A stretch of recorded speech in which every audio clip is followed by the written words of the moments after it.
The Gambia, a nation rich in culture and potential, is embarking on a journey towards self-food sufficiency. With a vision to secure the future, the government of the Gambia, through the Ministry of Agriculture, is investing heavily in agriculture via the resilience of organizations for transformative smallholder agriculture projects, Root Project Intervention, Gambia Inclusive and Resilient Agriculture Value Chain Development Project, Giraaf, and Small Ruminant Production Enhancement Project, SRPEP, thereby promoting industrialization and ensuring food self-sufficiency in the Gambia.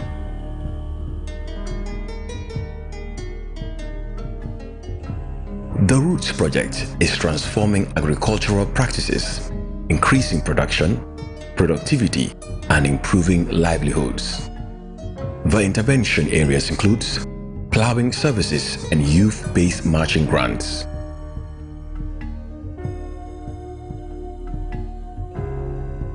Through training and support, farmers are adopting sustainable and efficient farming methods.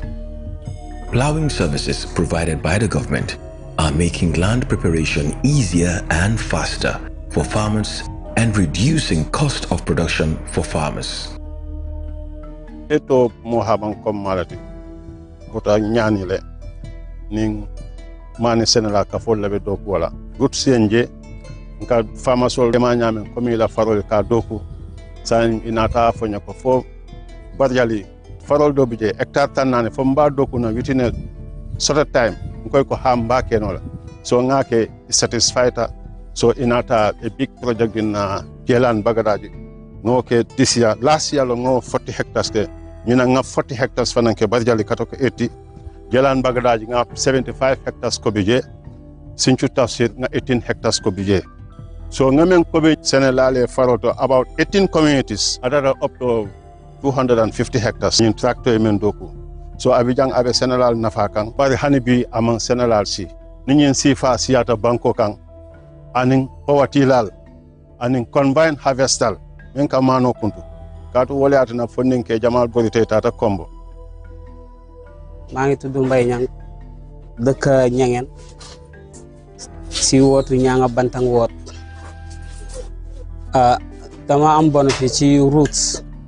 ma fa am machine wal mo nek ni ma fa am benen ki tamit machine moy tricycle moy ride amé ñetti tankay waye nak bob nekut fi mu ngi liggéey waye nekut fi dafa am keneen ku mako jax mu ngi liggéey fofu bi nak yokkate area bi yeb la ndax wala bi ben machine rek mo fi nekkon te lima koba ben machine mënu ko koba ma ngi koba lu mat fukki dëkk daal yo xamanteni yëpp fi leen dé ñëw te ma gis ne légui machine bi client yi den dé ñëw di fi west time di fi ñëw ba 9 ci guddi wala 10 mota ba bi joggé ma try ma apply fofu ma am fa pour manam yombal liggéey bi client yi tamit buñ fi west sen time ko xamanteni ñëw nga rek ñu man la liggéeyal ci time nga mëna dam yokkate na ci man nak liggéey bi gaaw na ndax benn mo fi nekkon fu benn nekk nak ñaar nekk fa liggéey bi dina gaaw nekku ne ta may am ñaari nit yu may liggéeyat ñom tamit ñi fi am dara kenn ki mu ngi fi kenn ki mu ngi ci moto bi tricycle projet bi dafa ñëw pour ndawi tok pour liggéey gis ne ndaw yaa ngi dem baagwe ñi ngi dé ci ndox mi te loolu yëpp gënulu nit ñi loolu moo tax ñu indi bagage yi na deñ ko jax ndaw pour ñu toog mën a tekki fi nekk képp xamanteni yaa ngi am bagage bi wala fom baa ngi génn nga apply nga am bagage bi liñ la ñaan rek mooy nga toog ci sa gox nga liggéey ko foofu sa area bi tamit man see bon fi bii nekkutoon ñi ngay jóge ñi ngay dem ci beneen side xam nga boo tamit coono la waaye bii mu ngi fi ñoom dina duñ dem fenn xanaa ñeneen ñooy ñëw ñi ngay gërëm government bi xamanteni ñoo ubbi seen buntu ba projet di mëna dugg bu lool passé né ñi ngay gërëm waaye Roots sant nañ leen gërëm nañ leen ndax tiranga bi yàlla si ñoom la ko jaarale bañ am ko. ñu ngi nuyu tamit suñu gars yi agriculture yi nekk fii ñi fi xamante ni ñoom daayiratu bi fi nekk ak ñi fi routes bay taaj fi yëpp ñu ngi leen a sant di leen gërëm gis neen seen taxawaay ñu ngi taxaw daal pour ndaw yi am liggéey ñu ngi taxaw pour ndaw yi liggéey waaw si jamono bu nekk nag ñoom ñu ngi si waaw ñu ngi leen a sant di leen gërëm.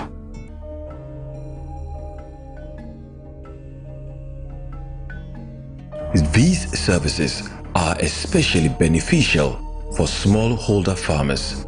boosting their productivity and efficiency.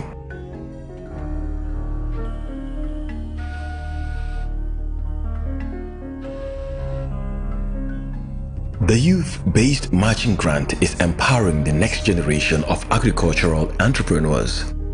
The grant is enhancing agricultural productivity and providing employment opportunities for youth across the country. The Small Ruminant Production Enhancement Project focuses on improving livestock production and management. It is a value chain project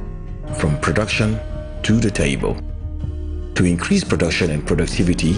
killer diseases of small ruminants are controlled through nationwide vaccination campaigns through DLS. One significant aspect of this project is the establishment of animal drinking points,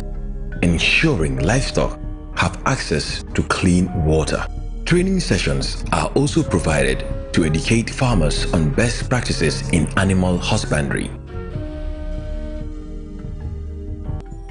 ñun waa dëkk bi yëpp di leen wax kontaante dëkk bi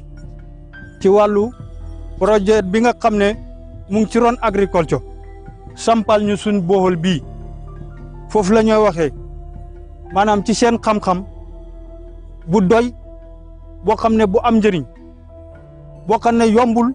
pour ñu mel ni ñoom ndax ñun depuis ca Jawara ba fi ñooy toll nii ci Adama Baro ñu ngi am manka ndox waaye dafa mel ni bii biñ ko amee ak léegi alhamdulilah rabbil alamin lépp luñ ci yaakaaroon gis nañ ci lu ko ëpp gaa yi nga xam ne ñoo ko doon liggéey ñun bi ñooy wax ak ñoom lañ leen wax mooy ndax buñ xamut engine foo ngeen daañ mun a am ndox ñu ne ñun projet yi du wut benn kenn ku ne ak sa xam-xam la waaye ñun liñ gis mooy bu soobee yàlla yéen waa Joppul Ndawen da ngeen desal ndox maanaam jur gi daañ naan yéen nit ñi da ngeen naan loolu nag bi nga xamee ne bool bi taxaw na ñun gis nañ loolu ndax fiñ toll nii bool bi ji nga fees na te nay yëpp nit ñi yëpp root nañ ba pare te fi ne mu ngi fees xam nga bon ñoom lañ waxoon loola ñun gis nañ ko léegi kay li ñoo wax mooy projet bi ci boppam bu jara téye la fii ci Gambia su bëree ci Gambia jàmbati ndox léegi tey mu jeex jàmbati ndox nag ci Gambia buñ koy wax mooy ñi nga xam ne ñu ngi nexee ci montagne bi ndax 56 mètres ñun mooy suñ pax yi moo tax ñu daan am jafe-jafe ndox diire bi nga xamee ne ñu ngi root ci teen yi 60 mètres boobu yombut ci Gambia ñun moo taxoon ñu am jafe-jafe ndox waaye nag projet bii biñ ñëwee ñoom mel na ni tey ci tey jafe-jafe ndox moom jeexagum ne ci ñun ci kattanu yàlla. man maa nekk ku nga xam ne maa jiite ndox bi fii ci Small Ruminant si fii ñu leen di wax kontaante bu ñu xam ci njëriñ bu ngeen ñu jox di leen xamalit ne jëlee ngeen ñu ci coono bu métti métti métti ndax dañ doon dem Sénégal di jëli ndox di ñëw di dugg ci suñ teen yoo xam ne 56 mètres la ñuy ne ñu di fa nekk 24 hours yëpp amul bàyyi soo bi kii ñëwee si la loolu jeex. ñu waxaat ci njëriñ boo xam ne ñun am nañ ko ci Small Ruminant si mooy man liggéey naa ak ñoom jox nañ ma xaalis mais jëndi jur di indi di jaay fii si Gambia lu tolloog benn at ma delloowaat xaalis bi mu nekkal ma njëriñ boo xam ne tey maa ngi xeew ay jur ci kër gi ci foofu la juddoo kon projet bi dafa mel ni dafa ñëwoon pour dimbale Gambia pour ñuy am jur goo xam ne si waxtu tabaski jotee su fekkee dañ doon indi 100 gàtt ci àll bi danañ war a mën a indi 50 léegi ba 25 ndax am nañ luñ moomal suñ bopp am na ndimbal bu ñëw ci réew mi boo xam ne ñu nit gis nañ ko doomi réew maa ngi ci jëfandiku te loolu lu am la man liggéey naa ci gis naa ñi cee liggéey waaye alhamdulilah ñu ngi dellu ñaanaat ci biir projet bi loolu ndox bi ñu xam jur googu ñu am seen wér-gu-yaram moo manqué ndax xam ngeen su ma leen génne loon tey liis bi da ngeen ma bett waaye kon ma génne leen liis bi nga xam ne mooy naan ci jur fii maa ngi ko am waaye liis boobu jur gu nekk at bu nekk maanaam at buñ ko commencé ak léegi mën naa leen wax ñaata moo fi dee ci lan feebaru jur gi ndax dañoo bokk naan ñoo bokk ak Sénégalais yi fu ñuy wëttee di wëtti ci biir réew yi biir dëkk yi ñu wër ñuy am feebar waaye feebar yooyu suñ paree luñ ko fajee day nekk problème ndax suma rominance bi déggoon nañ ne day am ay pharmacien yoo xam ne dañuy faj waaye ñun bokkuñ ci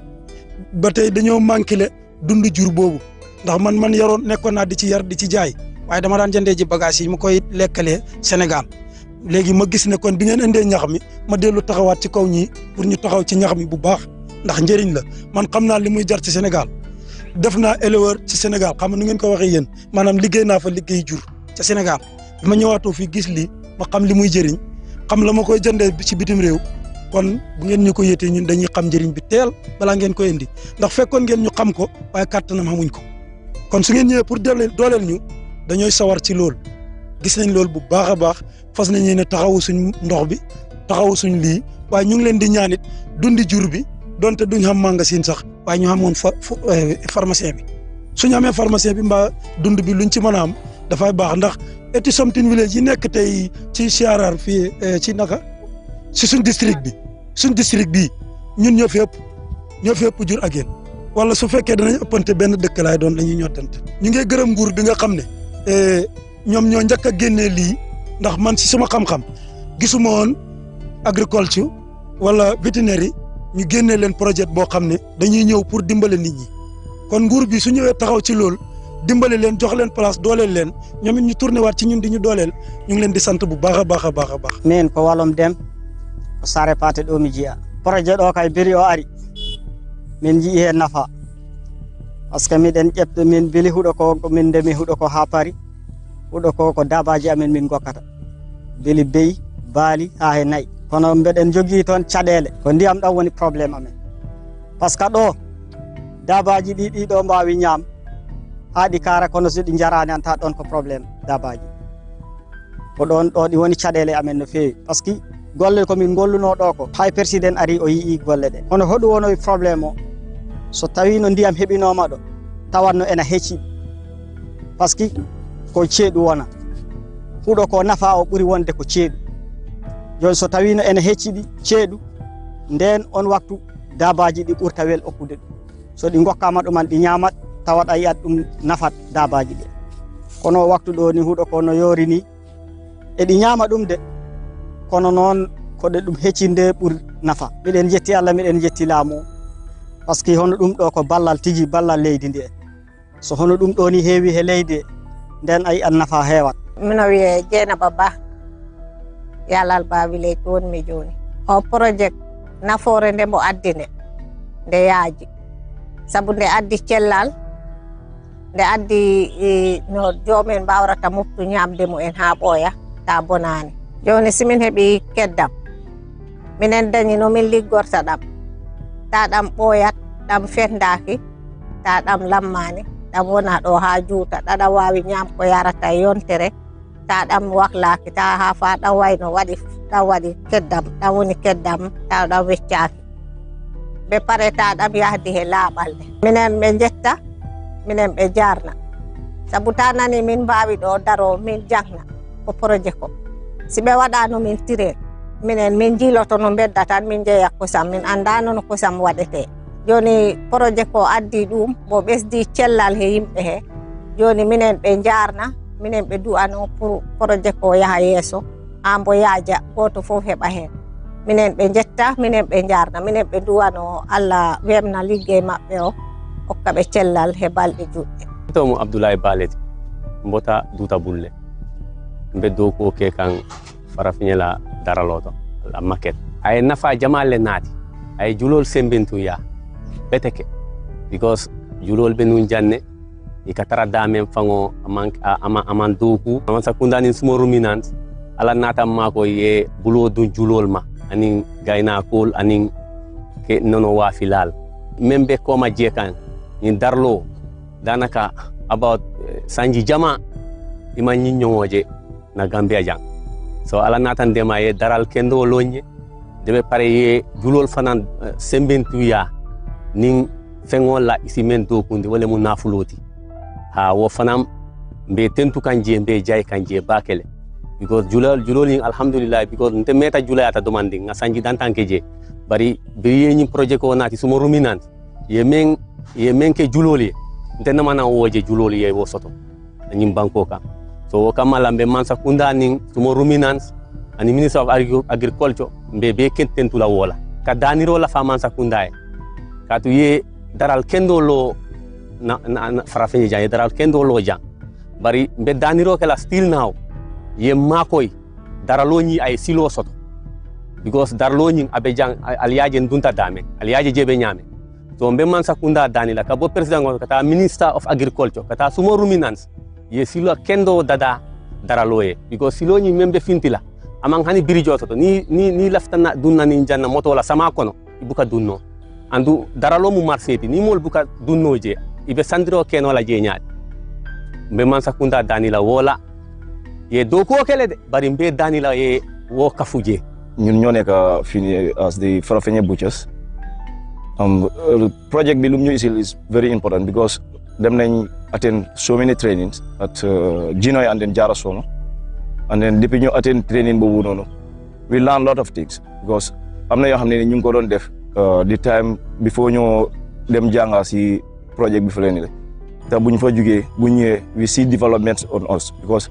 am na yoo xam ne ñu ngi ko doon def fii nii yoo xam ne ni ñun foogoon nañ ne we were perfect but bu ñu demee attend training bi ba ñëw xam nañ ne dëgg am na yeneen yoo xam ne ñu ngi ko doon def we were lacking behind because loolu noonu nekk na loo xam ne ni waruñ ko woon a def because jàngal nañu lu bëri si wàllum set balaa nga dugg si bituwaar bi and then balaa nga liggéey sa nag si nag yi naka nga war a def nag bi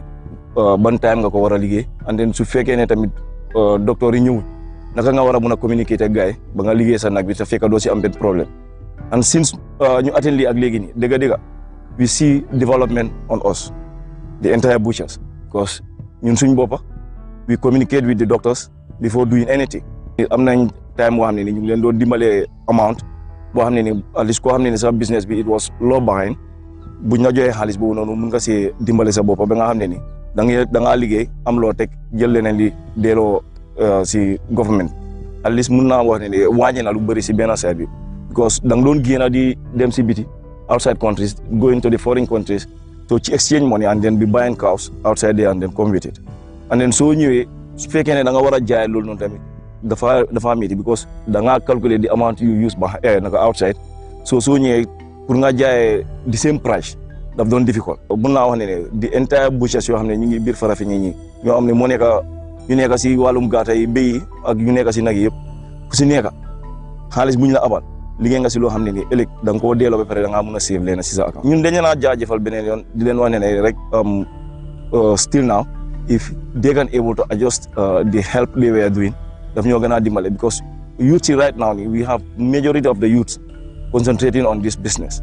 because mun naa wax ne soo ñëwee right now si bétuwaa bi fii nii fo na xale yi ñoom ñoo fa ëpp a magi te soo ko gisee xale yu bëri dañ jàng ba wàcca but pour am liggéey si government bi maybe dafa nekk problème so they go back to their father's works and then we continue with that so right now lu ñoo ñaan government bi mooy nekk ni nañ dimbale youth si liggéey muñ nekk ni at least gars yi mu ñu see dimbale yeneen developments yoo xam ne ni dinañ ko mun a def nga xam ne ni youth si duñ am benn problème si liggéey boobu noonu. The Gambia Inclusive and Resilient Agricultural Value Chain Development Project, Giraaf, aims to transform the Gambia's agricultural sector into a more productive, inclusive, and climate-resilient system. The Giraaf project aims to create a more productive and climate-resilient agri-food system in the Gambia by addressing key challenges in the agricultural sector and fostering inclusive growth. This initiative is critical for enhancing food security, reducing poverty, and promoting sustainable development in the region. As you can see, this is an agricultural investment that I started in 2014 basically to kind of return back to the land to support government initiatives or government efforts to move agriculture forward in this country. I've been doing this for the past close to 10 years now, and as you can see, I started from zero, putting all the infrastructure on the ground. But thank God it was in last year that we got the support from Giraaf through the World Bank, which came to our aid, and I think that was really a very, very good opportunity for me in particular, because the investment I made here is huge, but when the investment came from Giraaf and the World Bank, it really boosted me in the sense that, as you can see, I have an improved water capacity now. The water is really good. We are really pumping a lot, and you can also see the whole farm is kind of irrigated now with producing some limes. As you can see, I did a lot of onion during the dry season, again with Giraaf. I want to really put emphasis on this, that agriculture can be the whole year round. It's not very common to do groundnut during the dry season in the Gambia here, but you can see this is about to ripe, and I planted this in the month of May. Now we are in June, so I'll harvest very soon. Likewise, the maize you're seeing, I planted that in the month of May, and we are about to harvest early June, so I can really get good market for this. And this is the essence, the drive that we are trying to do. Now you can see that the farm is about 4 hectares, and we are also creating a lot of employment here. During the dry season, we had a lot of women from the village that were doing some production with me here. In fact, they had their own field, but I was also paying them, some wages to do transplanting and also weeding, which is a very good opportunity for them, and also the youth that are also working on the farm. These are all employment opportunities. So we just want to assure, the audience or the viewers that agriculture is an opportunity and is an investment, but I also want to call it a business. Now we are in the era of making agriculture an industry. Ever since it has been an industry, but I want people to really take it that it's a way of making money. Farming is not just to say I'm farming because I love to do farming, but if you have the entrepreneurial skills in agriculture, you can make a lot of money from it. It's an opportunity, and I really want to assure the government that the initiative of supporting us, the private sector, is in the right direction. It can push agriculture in this country, because most of us, as you can see, are really creating employment, and our businesses are also growing, which to me is an opportunity for the government, because it is government's responsibility to create jobs. But if they really involve the private sector, that will make it much easier for them to reach to their goals. We know the National Development Plan, it has a very strong ambition of creating jobs.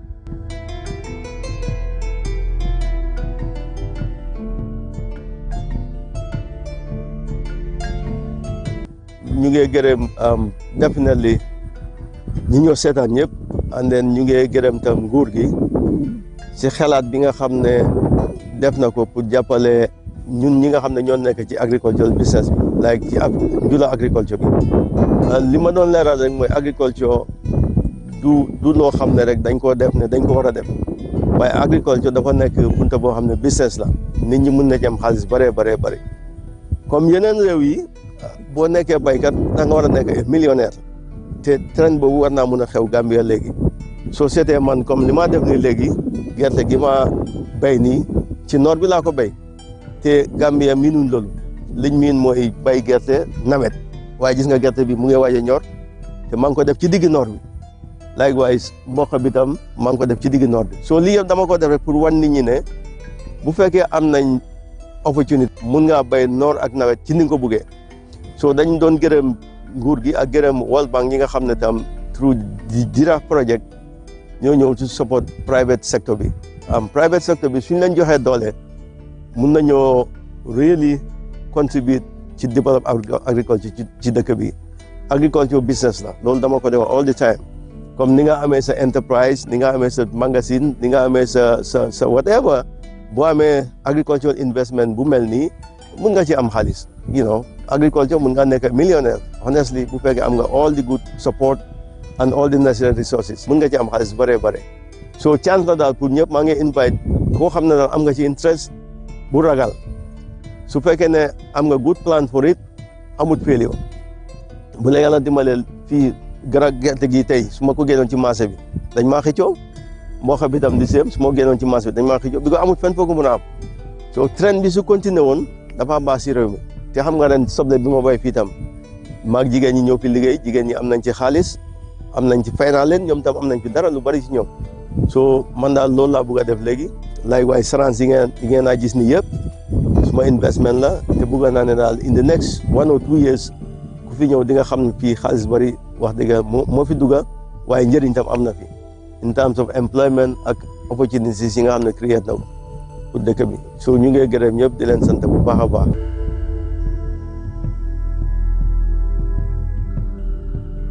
ñu fee njëriñu especially like during the dry season jigéen ñu bëri dañ fi dee ñëw di fi béy légume soble ak other thing di support seen famille bi just da nga leet fii waaye léegi bëccëg ngoon ak ngoon da nga gis dee ñëw dog ay bisaab dam jaay ko ci seen marché bi ci biir dëkk bi just to have life to support their family members ak it tamit soo gisee lii comme laay lu monsieur Diop waxoon rek nit ñi dañ gëm ne béy ci nawet rek taw rek lii ñu ngi ko def just ci time mi June just ci gannaaw rek léegi su yàlla dafee mu ñor soo ko yóbbee ci marché bi da nga am mboxa bi tamit di same thing gis nga bële tàmbali na flowering we did it in 3 stages the first stage is on the flowering side the other one mu ngi ñëw the other one the same thing da nga xam ne ñu ngi ko starté nii su toobee ak ñëwee rek daf ko support mu dam su defee ne like dam na ba ñor you can have more money there because it's scarce in the market góom-góom bu ne wande béy ci nawet leen buga that what we want to eradicate here in our area meaning that farming can be happening both raining and dry season bay tamit ñu ngi gërëm lay comme World Bank ak Giraaf support buñ jël pour just support nit ñi foofu ñoo xam ne seen gëstu dañ ko yóbbu ci agriculture ñii dañ foog ne ku poor rek mooy béy. The Ministry of Agriculture is empowered to work towards food self-sufficiency in virtually most of the products that we are working on. And today we have seen a couple of farms on onions, and the production is very encouraging. Like here in this farm, they are anticipating to produce 6,000 tons. The other farm that we went to are producing up to 3,000. So that takes it to around 9,000. So it's almost 80% of the import requirements are being produced locally for onions now. So that is a very good start. And then we are not only stopping in onions, we are also doing, we have a program in rice, and we want to make sure that we accelerate the march towards food self-sufficiency in rice also in the shortest possible time. The encouraging part is that you have a lot of private investors like here who are in agriculture, and this is very encouraging. And also some of the farms that we have visited, particularly the last one before this one, they are also beneficiaries of agricultural projects. We give them matching grants. That is an encouragement for them to take farming to the next level, and they have done that exactly. Government had considered moratorium. Probably the period of the moratorium, the time it starts and the part of a period when importers brought in, I think that is where we have a little bit of a problem. It looks like there was restocking before the moratorium kicks off, and that is what is causing this problem of marketing. But going forward, I think policy will be coordinated so that you have appropriate interventions to protect the local producers also. We have seen the likes of Mohammed in Sambuya, the poultry guy. That guy can employ so many people who are now in Europe. And he is employing a lot of women, a lot of youths. he is a good champion and a good example of what youths can do to earn decent employment in the country if they go into agriculture and other areas. Normally, the individual has to be a participant. You just don't choose somebody who is a novice, like who is starting fresh. You would have been in some form of agriculture,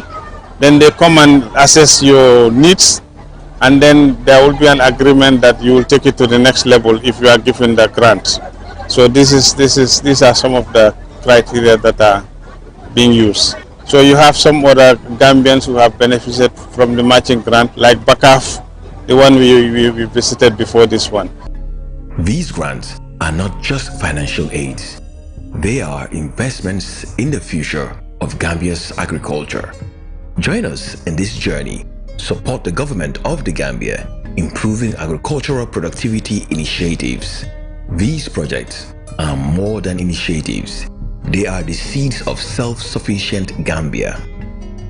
This is brought to you by the Ministry of Information as part of its public consultation and popularization of the government's agendas.